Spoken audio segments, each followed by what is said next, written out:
Hello दोस्तों, स्वागत है आपका हमारे यूट्यूब चैनल अमन अवेयर में।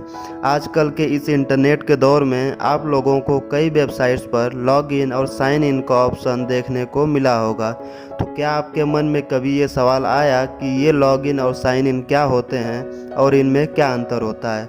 वैसे तो कई वेबसाइट्स हैं जिन पर आप बिना अकाउंट बनाए एक्सेस कर सकते हैं, लेकिन कुछ वेबसाइट्स पर आप अकाउंट बनाने के बाद ही अच्छे से यूज कर पाते हैं। तो आज हम आपको लॉगिन और साइन इन में डिफरेंस बताने वाले हैं, जिससे कि आपका इन दोनों के बीच कन्फ्यूजन दूर हो सके। तो चलिए शुरू करते हैं।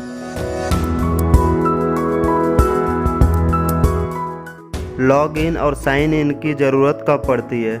जब आप किसी वेबसाइट पर विजिट करते हैं तो उस वेबसाइट को एक्सेस करने के लिए आपको लॉगिन और साइन इन की ज़रूरत पड़ती है।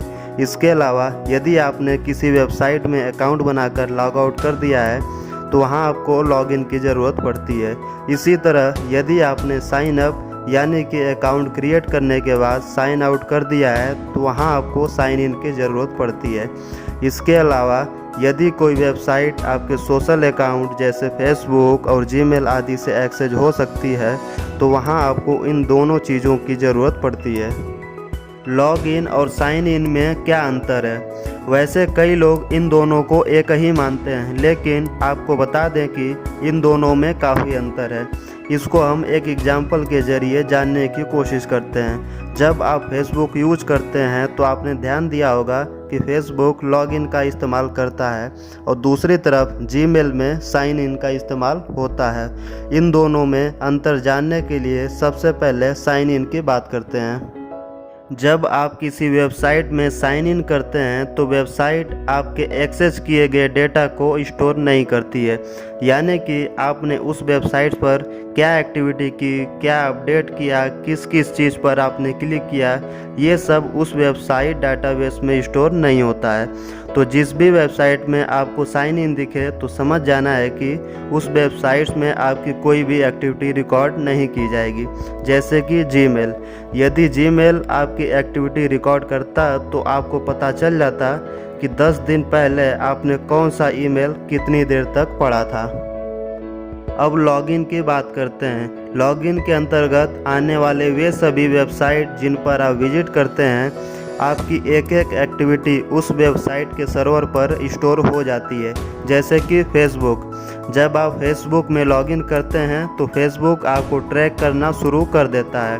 फेसबुक को पता होता है आपने कब कौन सी इमेज अपलोड किया, आप किस चीज़ को लाइक और डिसलाइक कर रहे हैं। ये सब लॉगिन फीचर के कारण ही होता है। इस समय ज़्यादातर सोशल मीडिया साइट्स जैसे फेसबुक, इंस्टाग्राम, ट्विटर लॉगिन का ही इस्तेमाल करते हैं, क्योंकि इनको अपने हर एक यूज़र की एक्टिविटी पर नज़र रखनी होती है। और अब तो ऑनलाइन शॉपिंग साइट्स जैसे फ्लिपकार्ट, अमेज़न, स्नैपडील भी लॉगिन का इस्तेमाल करने लगी हैं। इसीलिए जब भी आप किसी शॉपिंग साइट्स में विजिट करते हैं तो आपको आपके पसंद की चीज़ सजेशन में दिखाई जाती है, क्योंकि इनको पता होता है कि आपने कब, कहां, किस प्रोडक्ट पर क्लिक किया है। तो अब आप समझ ही गए होंगे कि लॉगिन में आपकी सभी गतिविधियों पर नज़र रखी जाती है, जबकि साइन इन में आपकी एक्टिविटी पर पूरी तरह से नज़र नहीं रखी जाती है। अगर आपको ये जानकारी पसंद आई हो तो लाइक और दोस्तों के साथ शेयर ज़रूर करें, और ऐसी जानकारियों से अवगत होने के लिए चैनल को सब्सक्राइब ज़रूर करें। मिलते हैं अगले वीडियो में कुछ और जानकारी लेकर। धन्यवाद।